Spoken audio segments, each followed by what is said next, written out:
back. So I almost did it again, back-to-back local wins, but I was just a bit short. Made it to game 3. It was it was in it was a close game. It was up against Tri-Brigade. I played against Salad. I played Salad again. I mean, and the deck functioned really well. It's exact same build, and then I know what I'm gonna change for the I guess for the future, because the extra deck has to change, and something didn't come up. Okay, so for those of you that watched the previous builds, you know that these are my primary summons, right? Typically I would play debug, as I emphasize in the other ones. I'm like, okay, I really like debug, but I wanted to try it without it, because if you open up debug with any of these guys, like, it's really awkward. Like, you don't really want to open up debug with any of these. Like, you just don't. Like I was playing through this 3 debug, so it was a bit conflicting and I would always be debating on what to summon, you know. And of course there was times where I would try, like, oh well, depending on my hand, I could just summon debug or I could summon buffalo. But I just didn't want to be in a situation. It was a bit like, you know, I didn't want to deal with it. Whereas if you open up buffalo with any of these 3, you're fine, because you want these in a grave and you can extend your plays further. And then the same thing with Foxy. If you summon Foxy, if you open up this, it lets you extend going second, which is amazing. Because you would much rather open up this lineup of cards than a debug. Debug is cool for consistency, but like, if you don't have mining, it makes it a bit weird. And then of course you have Falco. Falco is just amazing. Just the little niche things that you can do, like triggering Gazelle on your opponent's turn, setting the Falco, resetting your traps. That's huge. And it's just little things like that, just to allow your resource gain to be amazing. And which is what your deck is meant to be doing, just playing off your grave. After turn 1, you just play off your grave. And like, if you have any cards left in your hand, it just makes it a bonus. Then of course you have your triple Nibiru. It's just for an overwhelming push, like when your punch trying to overwhelm you, and it just deals with that. Just Nibiru, okay, there, and then just simplify the game state. And then with the abundance of resources you have in your grave, with the Foxy, Foxy, Jaguar, Spinny, and your traps, you can recur all that stuff. You can recur even Ash, is insane. Triple Ash, triple draw, same thing. This was amazing all day.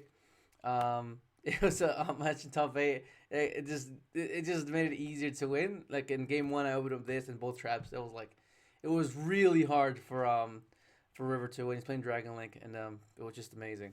It's just really good. It just helps those. It prevents your opponent from molding their hand to break your board, basically. And then of course you have your spells, right? You play triple. Triple. Imagine a circle, sanctuary, triple desires, desiring twice, amazing. Triple mining, right? And then of course this is like the controversial part where you play I guess the triple will, right? Triple will, triple all the traps. Like, I'm going back to this. If you haven't watched the previous deck profile, I've mentioned about this, of how efficient it is to max these out, because it gives it promotes what your deck's meant to be doing, which is like the times you win and win significantly is if you have access to these 2. Whereas the standard builds, you typically just have one of each and then one of this, right? So the odds of you opening up that setup often is not likely. You're just not gonna open that. You can open up like other hand traps, like a strike, or on like a draw, Ash, Nibiru, where's like the only thing you can recur is Ash. Whereas if you open up with this, you can recur all this back, and it's part of the it makes Foxy even better, because it makes Foxy, the normal summon, be like an automatic +1, because you almost always hit something, whether it be a Slamangreat monster or it'd be one of these guys. Like, the amount of times where I would go summon effect, reveal the one I was missing, it was basically every single game I would do that. I reveal this, I had this in my hand, I had this back. You know, it's just little things like that. And set both traps with Nibiru and Will in hand and pass, and you'd be surprised how effective that is. It seems insignificant, it seems very subtle, like a very, okay, that's not gonna withstand. But if you're good at anticipation and you know the matchups really well and you know the meta really well, you can capitalize with those interactions optimally. And that's like the biggest thing, because every now and then I'll go on Dueling Book and I'll watch people play Solid, and then they interact at the most, like, underwhelming situations. Like they don't. Like what do you do? You didn't need to do that. It's like, it's just yeah. I think that's what separates the way the deck is being played. Because like of course we all know the basic thing like set these two and then and pass, you know, but like there's like little intricate things you can do that will separate I guess and differentiate the I guess the outcome of while playing the deck itself. But yeah, like the fact that you after turn one, right? Your turn one is establish your board as strong as you possibly can, and then survive turn one, and then turn three because it'll be turn one, turn two, and then turn three on back to you. You're gonna have all these resources in the graveyard, so you want to be able to have establish that as fast as possible. So then when you do turn to make a second push and reestablish that setup you had initially in turn one, it's just gonna be too much for your opponent to handle.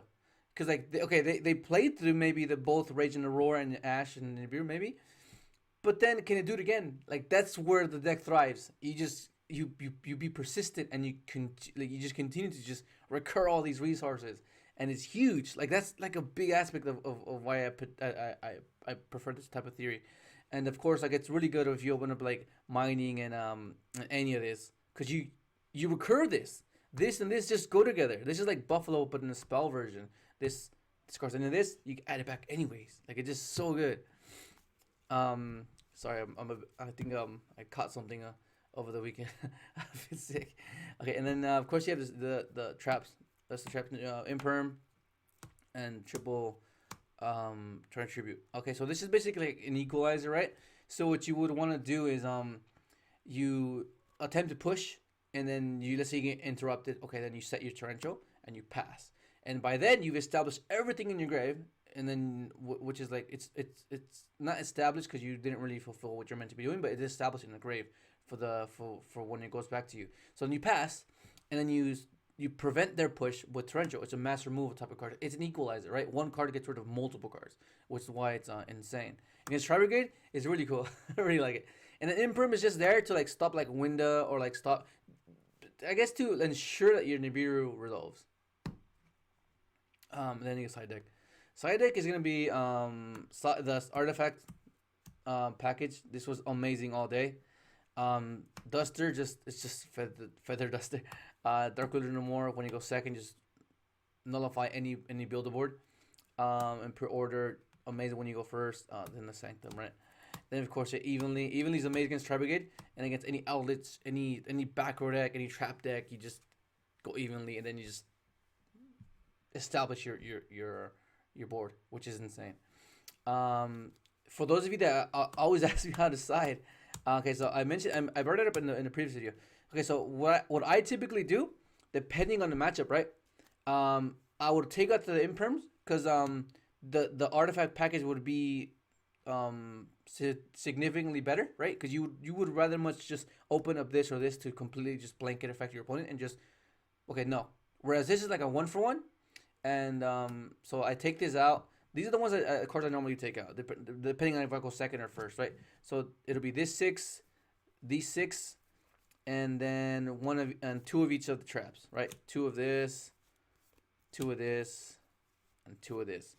Everything else stays intact, depending on the matchup as well. Like draw sometimes is not really good against a certain matchup, or same thing as Nibiru.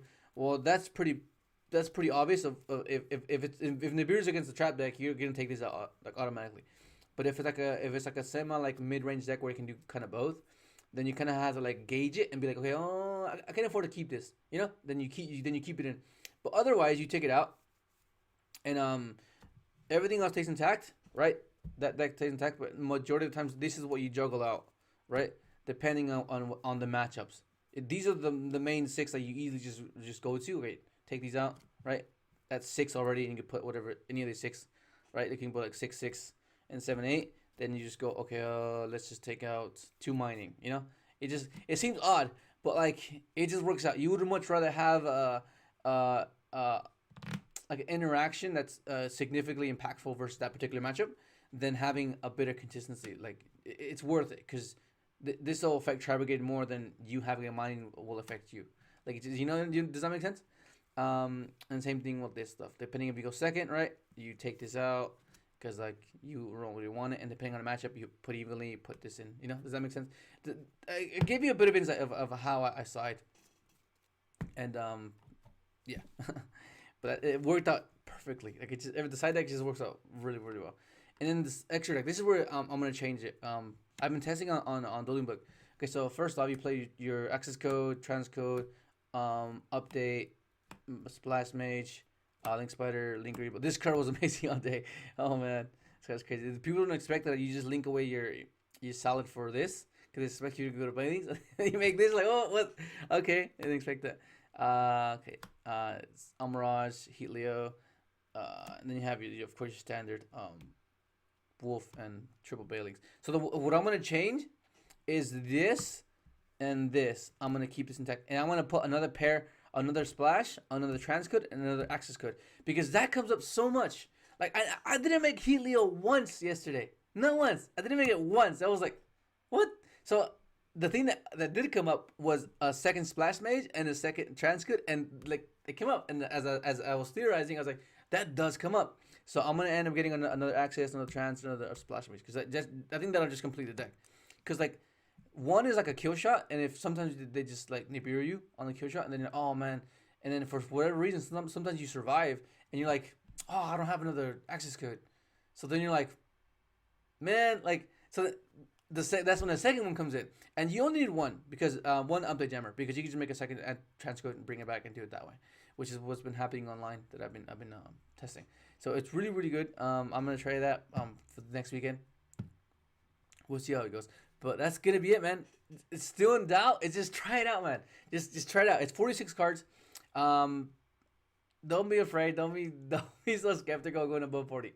If it makes sense, it makes sense because everything in here is just basic being interactive and being just stuff to stop your opponent. You know, and that's basically it. Hopefully, you enjoyed the video. Like, subscribe if you haven't, and thanks for watching.